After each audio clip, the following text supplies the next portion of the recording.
Good morning, everyone. Friday morning, heading end of the week, and it is, needless to say, raining in Boscobel, Wisconsin. So the moisture not needed, but it's here. So what do you do with that?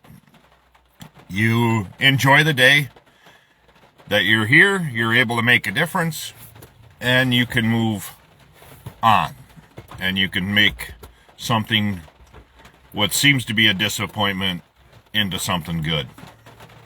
So welcome to the Moose Minute Project. Totally appreciate you guys tuning in. I appreciate everybody watching. Titled, What's Holding You Back? So as you get up this morning, what's holding you back? Or maybe you're working through the night and you're just getting off of work. But what's holding you back? What's holding you from becoming the next big thing? And maybe it's not big, but what's just holding you back from being happy in life and enjoying life, and to where you're not upset, stressed, everything else? Last night, I did a big thing. Last night, I did not watch the debate. I made a promise to myself I wasn't going to. And call me what you want, I don't really care. I'm not going to watch a complete wreck. And it's a complete wreck.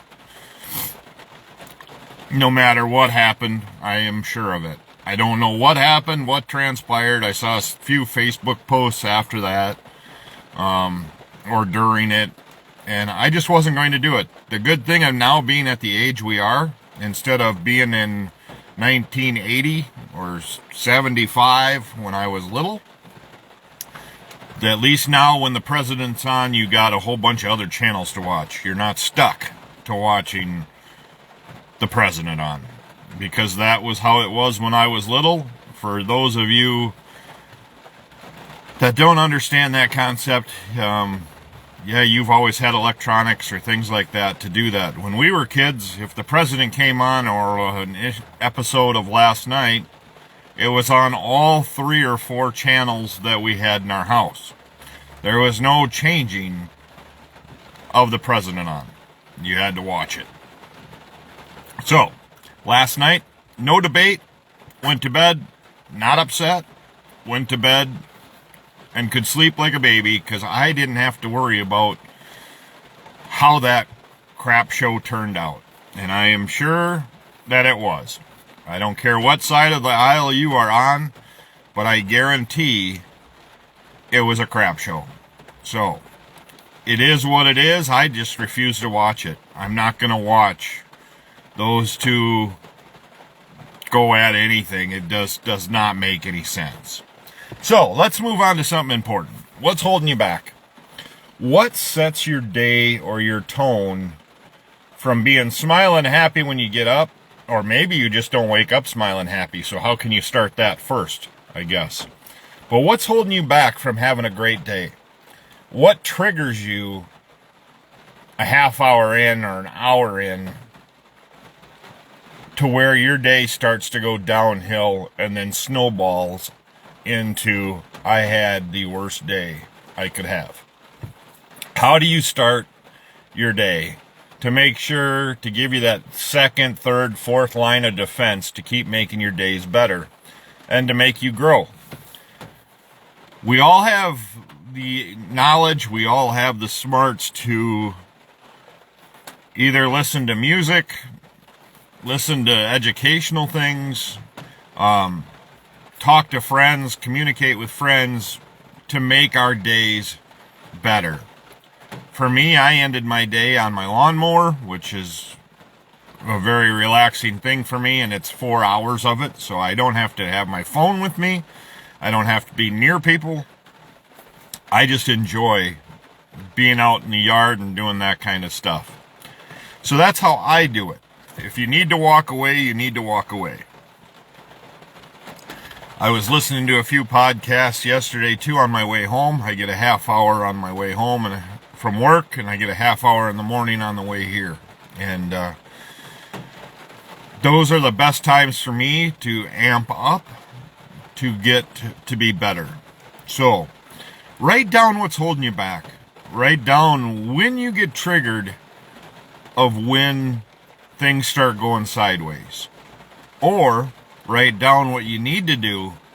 Maybe it's that 20 minutes of solitude of just having your coffee in front of you and looking out the window and just enjoying that few 20 minutes of absolute quietness. If the 20-minute of quietness is the thing that does it for you, I would ask you to look up breath work. Breath work, I've been investigating, and it's not yoga or anything like that. It's strictly breathing, of different types of ways to unwind with breathing, or start and just get everything conglomerated into one. So I would strongly suggest that you look into that kind of thing too. It helps lower blood pressure, it helps lower things, because then you can take that with you into the day as well. So if you work with people that trigger you, or they like to trigger you, you can take your time. If you can take a time and get away from your office or whatever it may be, or away from that scenario, and take 10 minutes and do breath work, I think you'd be surprised how much that would help. At 50, I'm learning a lot more about this stuff that I wish I'd have known or studied when I was in my 30s, instead of grinding, and devoting everything to the place that I worked for. Didn't matter where I worked or who I did. I had no problems putting in all the long hours, all the extended times, missing family time. There was about a year and a half that I raised my kids somewhat on my own, the three of them. And so did neighbors. And my oldest daughter had a lot of pressure put on her already at a very young age. Because that's what I did for survival. Unfortunately, as my kids got older, I did that too. And I missed some big events. Because of work, because of what I was doing for a commitment to work over a commitment to my kids in a way. And that part stings, but it's in the past. Nothing I can do about it, so hopefully I can educate some on it too. I think sometimes we need to take care of ourselves. Otherwise, the good Lord steps in and takes care of us as well. And He gets you through it.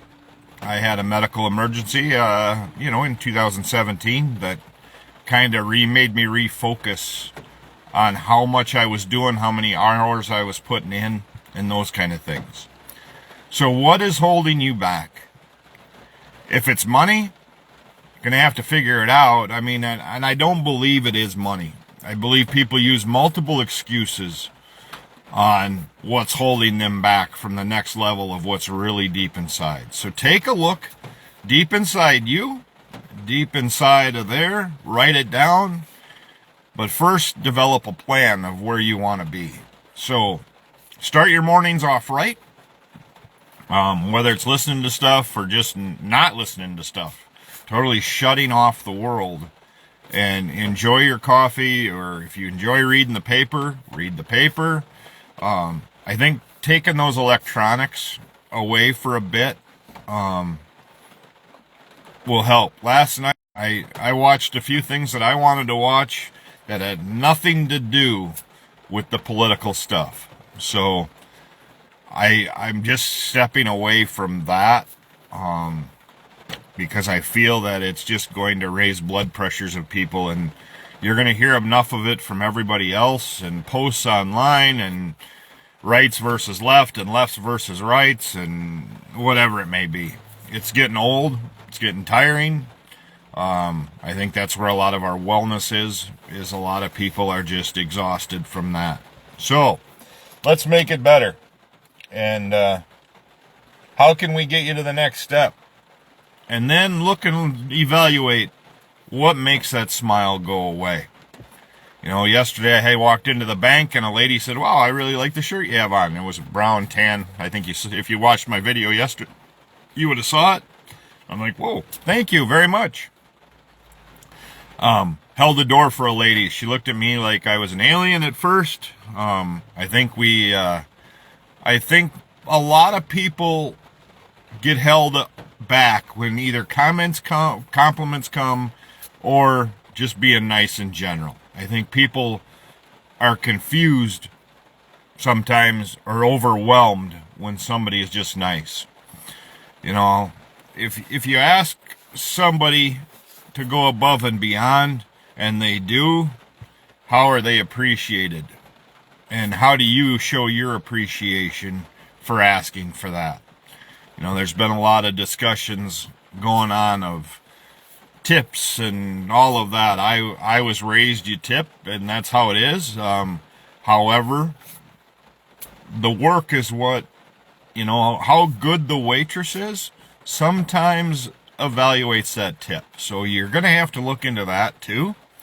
But there are a lot of jobs that people bust their ass for, and they're really, really criticized for.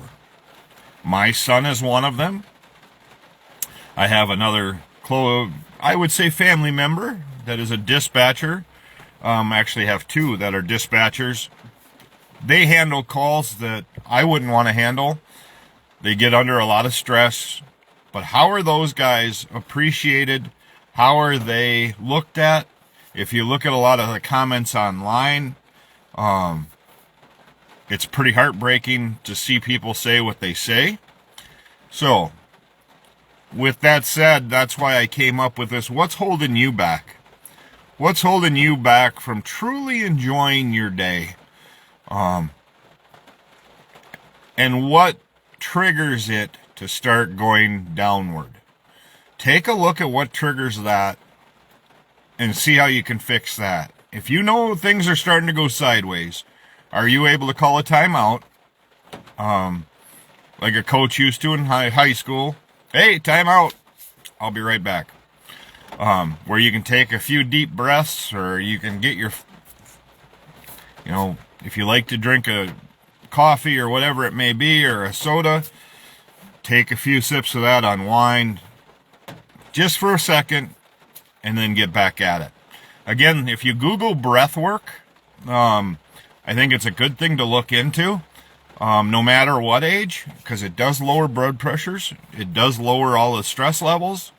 It's helped me with my sugar numbers, even just knowing that I can calm myself down. I don't have a very good pause button. I don't. I made a comment yesterday on a case that I should have pushed my pause button because of family members where they work and that kind of stuff. Definitely should have done that. And it's one of those frustrating things that I catch myself up in, but it is who I am, and I'm still trying to learn. 50 years old, I'm still trying to learn that some things are better left unsaid. So with that said, work on what's holding you back. Look at that first excuse that comes out of your mind. What's the first one that comes up? Oh, no, I don't have the money for that.